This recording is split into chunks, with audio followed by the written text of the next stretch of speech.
Welcome back to the Passion for the Outdoors channel here on YouTube. For those of you who haven't checked out part 1 of this series, we'd like to invite you to do so prior to viewing this segment. In part 1, Destry shares the details of his hunt for the monster buck you're feasting your eyes upon at the moment. As part 2 unfolds, we'll touch upon some more of the details regarding this magnificent buck, plus we'll briefly discuss a variety of other topics relative to the health of our deer herd here in the Show Me State. Provided that you have the patience to hang with us until the end, you'll get to hear us share our feelings and opinions pertaining to some of the more sensitive subjects which are at the very heart of our hunting heritage. We hope you enjoy the show. Well, Destry had an idea here that we do a little Q&A, so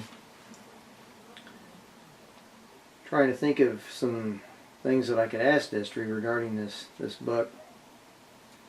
He's already mentioned that he's pursued it for a number of years.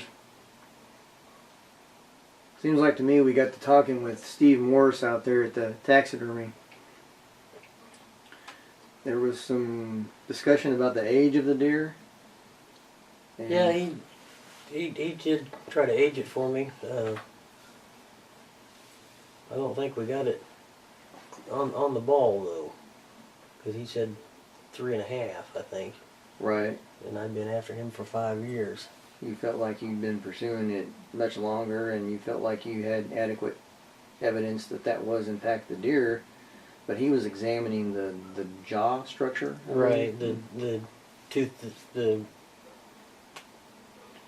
degeneration, and matching it up to stuff he had got from Department of Conservation. Right. I remember that because he's got like some kind of a plaque or something on the wall there that shows the 1.5, 2.5, 3.5-year-old deer and whatnot. Right.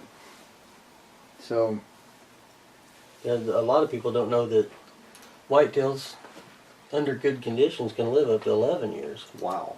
Huh. That's what I've been told. But That's amazing. That really is. most deer don't make it to that age because of the massive hunters and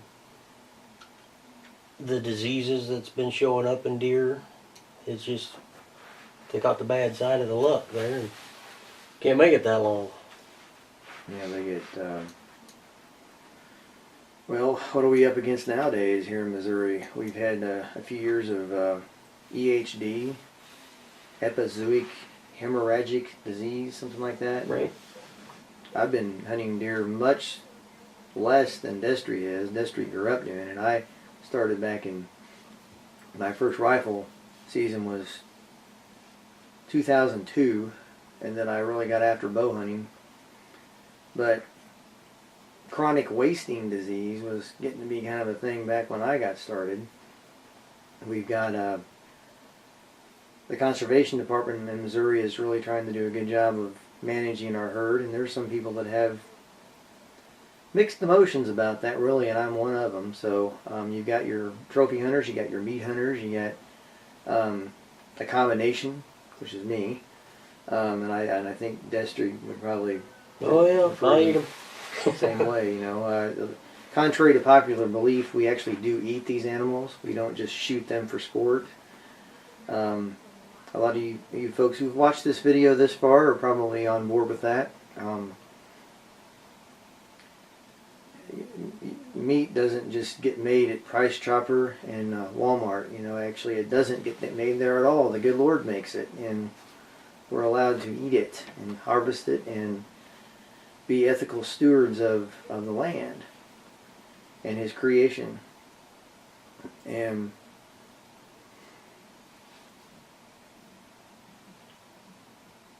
in Missouri, Destry can iterate a little bit of this, but the last several years we've had antler point restrictions imposed, Right. in various counties.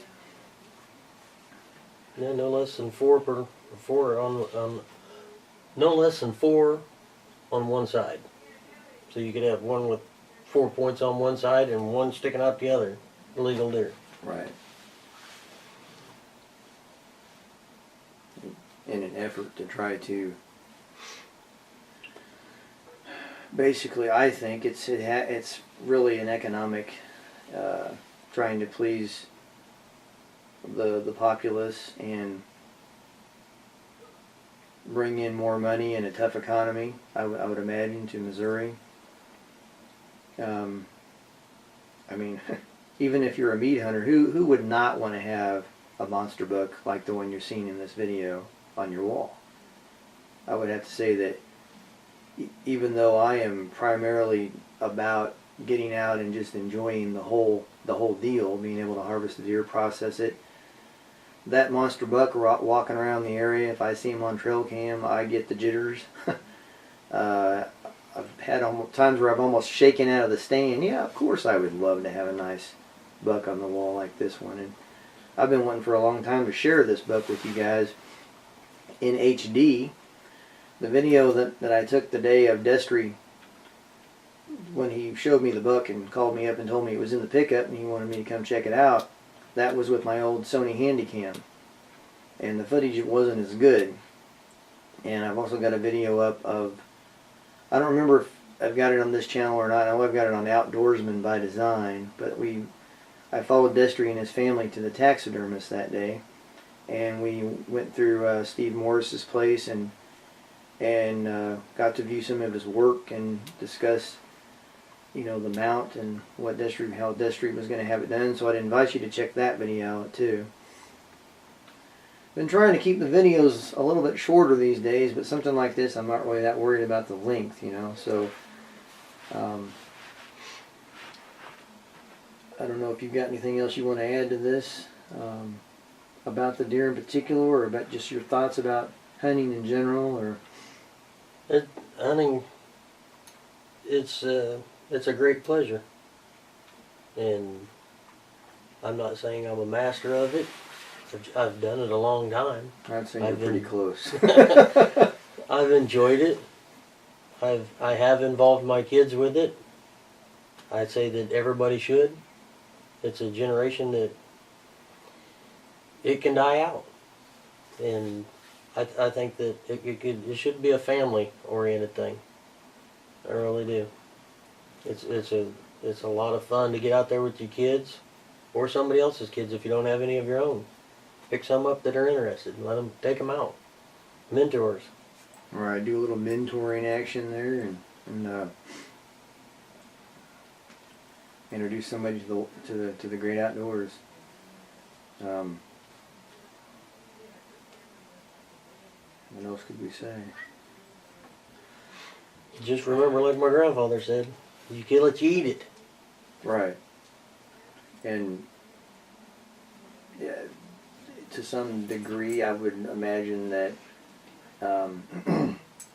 there are obviously some animals out there that probably don't really taste all that good. Yeah, possum's not one that would be on my table, but yeah. I have killed them for their furs. Right. I've sold their pelts and little pocket money.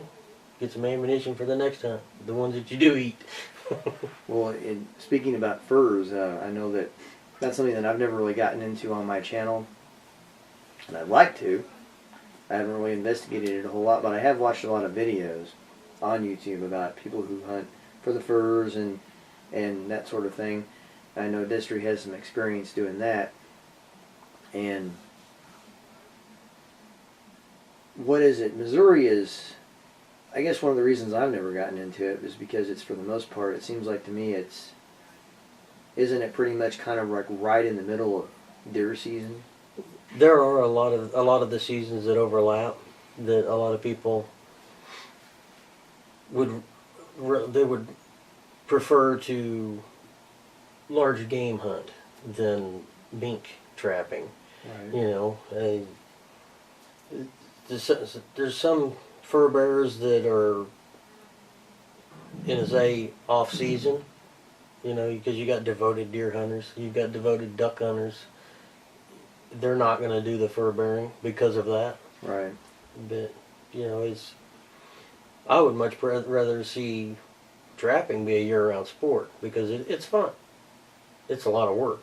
And it would attract me a whole lot more if it were extended longer than they allow us. But predator hunting should be. I would say predator hunting should be year round. You know, because they can get overbearing. As far as the coyote goes, correct me if I'm wrong, but I believe we can hunt coyotes for the most part during the year, with the exception of times in and around the spring turkey season. Right. I think it is. Spring is when the coyotes is closed down, which is about now. Yeah, it's getting pretty close. I'm pretty sure I would invite you to check the Wildlife Code of Missouri if you're interested, but I think it's the end of March. Isn't that about when they, like you said, that's about when they do shut that down? That could very well mean that it's pup time, and it just so happens to be that time that it closes it. I'd hate to be cruel in that, but Right. one more pup is one more coyote that ain't out there running around. Right. Destry and I have an acquaintance that we've known for years, and I believe you're pretty familiar with old Bill Peterson. Yes. Bill has told me before that a dead coyote means that you saved, I believe it's something like 10 turkeys and 100 rabbits. Can't forget the cows. Yeah, that's true. They take down cows and young deer. That's They'll pack for sure. up on deer and cows. On a particular property that I've been given permission to hunt the last 3 years, lately I've been walking it for shed antlers, and I have been seeing an awful lot of turkey feathers, whether it be the fan feathers or the tail feathers, in piles, young deer carcasses that I know I didn't shoot. I mean, obviously some of them just die on their own for various reasons, with all the aforementioned diseases and things that we were talking about earlier. But I believe, for the most part, it's the coyotes that are tearing up the small game animals. I have no doubt in that. And I'd like to get into hunting them someday. I would. It's a lot of fun. Yeah. I've only ever killed the one. I know Destry, I'm sure he's killed several. But you know how tickled I was that day I walked up on that one when I was squirrel hunting. That's actually the way I've killed most of the coyotes I had killed. Is that right? Was out squirrel or rabbit hunting. I And didn't see know. one bebopping across the field. Yeah, they do. That's the good way to describe their movement there. I have intentionally went coyote hunting. I was more successful than just happening across one. I know some people on YouTube that hunt them primarily at night, Mm-hmm. and seem High to be- dollar sport. Yeah, with the scopes, Night and vision, night vision, yes. and all that. And so, well, I don't know. I mean, you guys know how hunting is. You could sit here and we could talk about all different types of subjects. So That's why it's called hunting and not collecting. that's right. Right. Destry had a desire to start the question and answer here at the end, so I thought, well, if any of you have any questions for either of us, let us know. Comment us, give us a private message. Destry and I are both on Facebook too. Questions for us? Concerns? I know there's people out there who are watching this that aren't hunters, that don't understand it completely. And Where's my teeth? yeah, provided that you word your question and your concern in an intelligent manner, and you're wanting to have a fair discussion, then we will address your concern. But it's always been my experience when dealing with the PETA crowd that most of them really don't want to reason. They want to cast judgment and call names and try try to take away our God-given right to pursue these animals, to provide for our family. You know, a lot of you folks who are the PETA types really like to jump on us when we get excited about our kill. I don't think that, personally, and I don't know, I don't want to speak for Destry, but I've talked with a lot of hunters, and myself, I'm in this group. When I kill an animal, I'm not thrilled that I took its life, but at the same time, I'm not really remorseful to the point to where I'm going to think of it like it was one of my family members. I'm thankful that I was able to take the animal to provide for my family, to provide enjoyment, being out in God's creation. But and I am remorseful when I do not make the best shot, although I really think that I try the best I can to put an ethical shot on the animal. You can't lump us all in the same group. I can tell you right now, and I'm sure Destry can talk with you about this. If we did not hunt deer and other animals, let's just say deer especially, since this is a deer hunting video, you would be absolutely amazed how many deer would be out there and how many problems that we would have. Here in Missouri, we have a conservation department that does a very class act management of its deer herd, and we have other states that can't seem to control them. But by and far, it is my personal belief and feeling that the best tool to control the population of the deer herd is the hunter. Correct. So you reduce your auto to deer ratio, you reduce crop damage, which makes your whole grain wheat breads and, you know, your flours, you know, all the stuff. There's deer alone, if they were allowed to be overpopulated, can damage a lot more than people realize.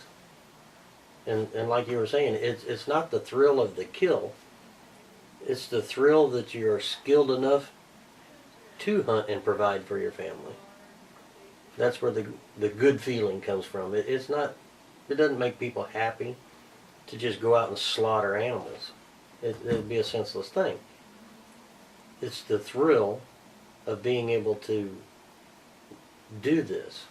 It's a God-given right. They were put here to help us survive. You can't live on bread and water. Right. Absolutely. Well, we probably could make this into a 30-minute, 60-minute video. But I would just like to say, Mr. Robertson, it's been a pleasure spending an evening with you. I really enjoyed reading your book. Happy, happy, happy.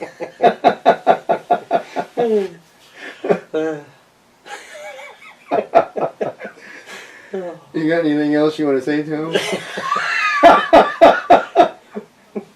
Got any more fun things to do on the wall here?